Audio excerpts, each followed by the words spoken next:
I needed to make a couple of videos today. This video that I'm making is specifically for the clients that I see. I mean, obviously anybody can watch this or whatever, but so I talked to a lot of my clients about the idea of using this tool that I've given them. It's a tool that has three parts. It's part like meditation, it's part visualization, and it's part self-affirmation. So the meditative part is self-explanatory. Obviously, you want, like I've explained in my therapy session, you want to sit, you want to find a quiet place. You can go out in nature, whatever you want to do. As long as you're able to focus and use your intention, that is vitally important. What you do then is after you find a quiet place, you close your eyes and then you use the first step, which is basically to think about anything positive in your life. Think about the greatest day that you've ever had.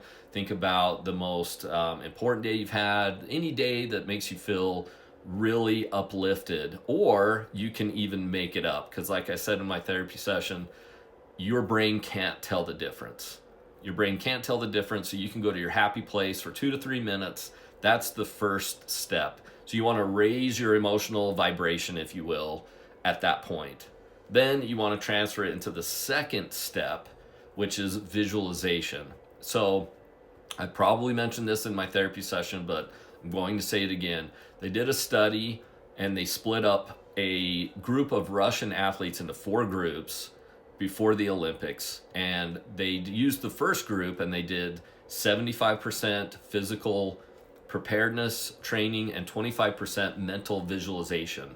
So the mental visualization part is where they would visualize them running the fastest or throwing the javelin the furthest, whatever it was that their event was, right?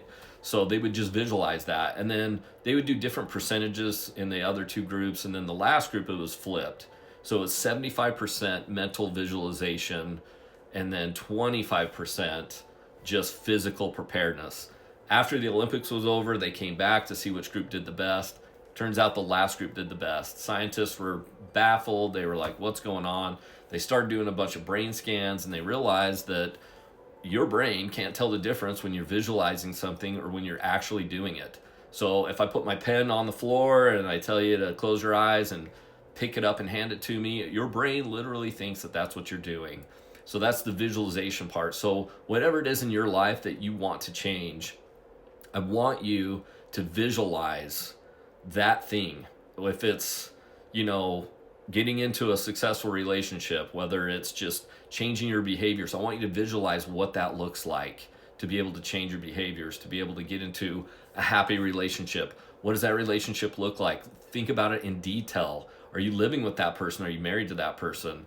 Do you have kids? What do your kids look like? What does your house look like? Visualize it in detail, because your brain will attract those things that you visualize and that you think about, right? And then the thing about visualization that I like is that it's kind of like with anything. How do you know that you've really reached anything in life unless you know and have a picture of what that looks like? How do you know if you're ever there? How do you know you're successful unless you know what success looks like? So you have to spend a lot of mental energy trying to figure that out. That's the second step. So that's 2 to 3 minutes or 4 or 5, however long you want. You visualize that thing. And then the last step is affirming the things that you visualized. So I will receive this. This is part of my life. I have now received this thing, and it is as though it has already happened. It's called retrocausality mixed with self-affirmations. And all of this is designed to reprogram your brain. All of it's designed to reprogram your subconscious. Excuse me. So with that being said, affirm those things. So if you're like a person that wants to be more assertive, you would say things like, I'm an assertive person. Now, you don't have to believe what you're saying. Why? Because there's an emotional part of your brain that cannot tell the difference between what you're saying and what's real, or what you think or what you believe. It doesn't matter. You just say it. Like when you watch a movie that's scary, you logically know the movie's not real, but the emotional part of your brain still is attached to that thing and you feel emotion. So when you're saying these affirmations, the idea is that your emotion is elevated. You're already elevated it with the first 2 steps. this last step, it's already elevated, and then you start to believe that over time. You start to believe those things, and then it works in your subconscious mind. And then the idea is you wake up one day and you're like, holy cow, I'm actually doing this thing that I never thought I was capable of doing. I think this tool works especially well for people who have low self-esteem, who need to build up their self-confidence. And I think that if you use this tool and you use it consistently, again, that last step, three minutes, so it's like 10 minutes, right?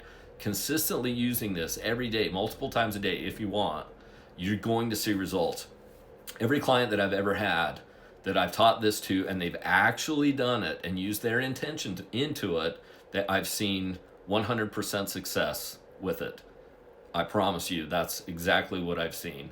You have to use your intention, but you also have to use definitive language. When you use those self-affirmations, you can't say things like, I will try to do that. You're really telling your subconscious that you're going to attempt to do something over and over again and not actually get results. So this tool works. I promise you it works. It's just something that you have to stay consistent with and something that you have to do. So for those of you that are seeing me in my office, if you have any questions, please let me know. If anybody on TikTok has any questions about it, throw them in the comments.